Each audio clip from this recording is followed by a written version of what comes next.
Hello दोस्तों, नमस्कार। आप सभी लोगों का बहुत बहुत स्वागत है हमारे यूट्यूब चैनल स्टीव विद्युषण पर। आशा करता हूं कि आप सब लोग बहुत अच्छे होंगे और अपने प्रिपरेशन में लगातार ध्यान दे रहे होंगे। आज की यह वीडियो सेकेंड वीडियो है जिसमें आप देखेंगे जीके जीएस के महत्वपूर्ण ऐसे प्रश्न जो आपकी हर एक एग्जाम में आते हैं।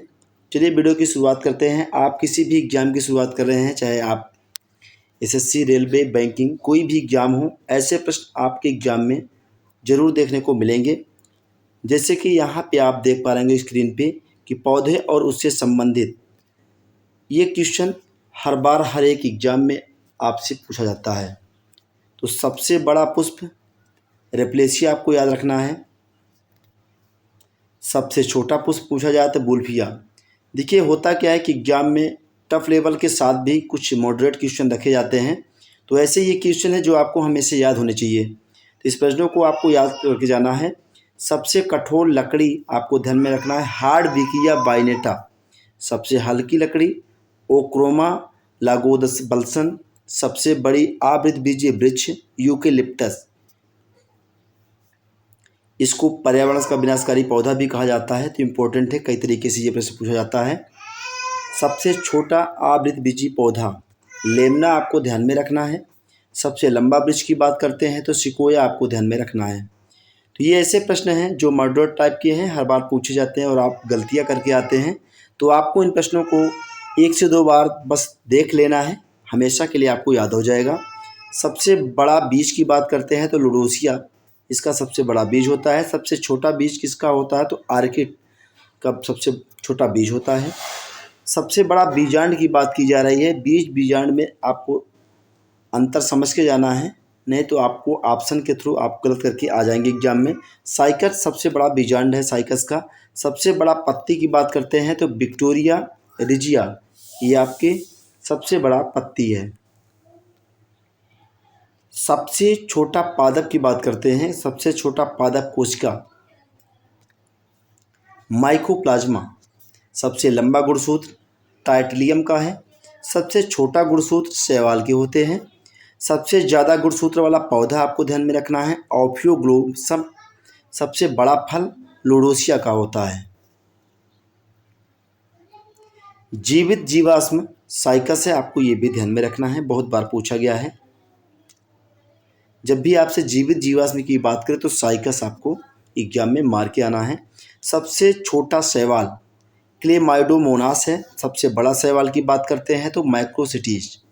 तो यहाँ से हमने देखा है ये काफ़ी ज़्यादा प्रश्न नहीं है जो आपके एग्जाम में बार बार पूछे जाते हैं। मॉडरेट टाइप के क्वेश्चन हैं, हर बार पूछे जाते हैं। ये पौधों और उससे संबंधित बड़ा छोटा जो भी आपके प्रश्न में आएगा तो आपको ध्यान में रखना है।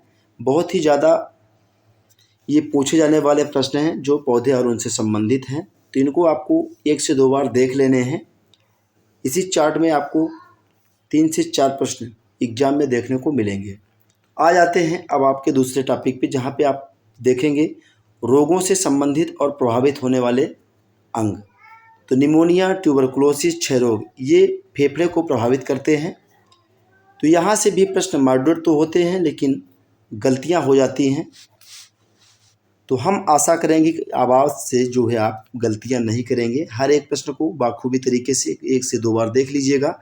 ये ऐसे प्रश्न हैं जो आपके एग्जाम में देखने को जरूर मिलेंगे। ब्रोंकाइटिस, कुकुर खांसी, दमा ये भी आपके फेफड़े को प्रभावित करते हैं। हाइजा, टाइफाइड, पेचिस, डायरिया ये आंत को प्रभावित करने वाले रोग हैं। पोलियो, रेबीज, मिर्गी, टेटनेस ये हमारे तंत्रिका तंत्र को प्रभावित करने वाले रोग हैं। स्कर्वी और पायरिया से मसूड़े प्रभावित होते हैं। हेपेटाइटिस फीलिया की बात करते हैं तो ये हमारे यकृत को प्रभावित करते हैं। कोढ़ हमारा तंत्रिका तंत्र को प्रभावित करता है। प्लेग लाल रक्त कणिका को प्रभावित करता है। मलेरिया की बात करते हैं तो ये लाल रक्त कणिका एवं तिल्ली पे असर डालता है, यानी इसको प्रभावित करता है। मधुमेह जिसको डायबिटीज कहते हैं ये अग्नाशय इससे प्रभावित होता है। ग्वाइटर यानी घेंघा रोग, इससे हमारे थायराइड ग्रंथि को नुकसान होता है। तो ये हमारे गले में जो थायराइड ग्रंथि होती है वो प्रभावित होती है ग्वाइटर यानी घेंघा रोग से। ट्राइकोमा, ग्लूकोमा, मायोपिया ये आँख के रोग हैं, यानी कि इससे हमारी आँख प्रभावित होती है इन रोगों से। एड्स की बात करते हैं तो प्रतिरक्षा तंत्र जिसको इम्यूनिटी जो हमारी इम्यूनिटी है उसको प्रभावित करता है। एड्स। चेचक की बात करते हैं तो संपूर्ण शरीर हमारा चेचक से प्रभावित होता है, जिसमें आप फफोले देख सकते हैं। इन्फ्लुएंजा की बात करते हैं, श्वसन तंत्र में प्रभावित होता है इससे। इन्फ्लुएंजा से खसरा, संपूर्ण शरीर प्रभावित होता है खसरा से। डिप्थीरिया और अस्थमा ये हमारी श्वसन नली को प्रभावित करते हैं। मेनिंजाइटिस हमारे मस्तिष्क को प्रभावित करता है। हर्पीस ये हमारे त्वचा को प्रभावित करने वाला रोग है। कालाजार से अस्थिमज्जा होता है, यानी कि अस्थिमज्जा को प्रभावित करने वाला रोग जो है कालाजार है। तो यहाँ से हमने देखा है इस चार्ट के माध्यम से जो बार बार पूछे जाने वाले प्रश्न है। एग्जाम कोई भी हो, चाहे आपका रेलवे हो, बैंक हो, किसी भी स्टेट लेवल की एसएससी जो आपकी एग्ज़ाम करवाती हैं, बिहार एसएससी हो, यूपी एसएससी हो, कोई भी स्टेट लेवल का एग्ज़ाम भी हो, उसके लिए भी बहुत ही इंपॉर्टेंट है। यहाँ से रोगों से और उससे प्रभावित होने वाले अंक को हमने देखा है जो आपके एग्ज़ाम में हर एक प्रश्न देखने को मिलते हैं। अब अगले चार्ट में हम देखते हैं कि तत्व और उससे संबंधित जो तत्व होते हैं बार बार पूछे जाते हैं। तो यहाँ हम देखेंगे तत्व और तथ्य। तो तत्व और तत्व को समझते हैं। कुल अब तक ज्ञात तत्व 119 आपको ध्यान में रखना है। डायरेक्ट ऐसे एग्जाम में आपसे पूछा जा सकता है। प्राकृतिक तत्व कितने हैं? तो 98 आपके प्राकृतिक तत्व हैं। कृत्रिम यानी मानव द्वारा जो निर्मित तत्व हैं वो 20 हैं। धातु तत्वों की संख्या पूछी जा रही है तो 95 है, और अधातु तत्वों की संख्या आपको ध्यान में रखना है 27। सर्वाधिक उपलब्ध तत्व क्या है? ऑक्सीजन है। सर्वाधिक उपलब्ध धातु की बात करें तो एल्युमिनियम, और सबसे हल्का तत्व हाइड्रोजन है। सबसे भारी तत्व ऑस्मियम है। सबसे हल्का धातु तत्व लिथियम है, और द्रव धातु तत्व पारा है। द्रव धातु तत्व ब्रोमीन है। तो यहाँ ऐसे कन्फ्यूजन क्रिएट हो सकते हैं, जैसे कि ये प्रश्न है सबसे हल्का धातु तत्व, तब आपको लिथियम लगा देना है। द्रव धातु तत्व पारा की बात की जा रही है। द्रव अधातु तत्व ब्रोमीन है। तो इस तरह हर एक प्रश्न को अच्छे से आपको ध्यान में रखने हैं, और ध्यान देना इनमें प्रश्न में पूछने की प्रकृति जो होती है थोड़े से फेरबदल आपको देखने को मिलते हैं एग्जाम में। विद्युत का अच्छा सुचालक चांदी है। विद्युत का सुचालक अधातु की बात कर रहे हैं तो ग्रेफाइट आपको ध्यान में रखना है। सबसे आघात वर्धनीय तत्व सोना है। हड्डियों एवं दांतों का निर्माण कैल्शियम के द्वारा होता है। सबसे क्रियाशील धातु तत्व सीजियम है। सबसे क्रियाशील धातु फ्लोरीन है। मिट्टी के तेल में रखे जाने वाला तत्व सोडियम है।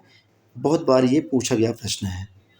तो इस तरह हम लोगों ने देखा है कि तत्व और उनसे संबंधित तत्व जो कि इस चार्ट में आपको दिखाया गया है, इस चार्ट के माध्यम से हमने देखा। और इस चार्ट में हम लोगों ने देखा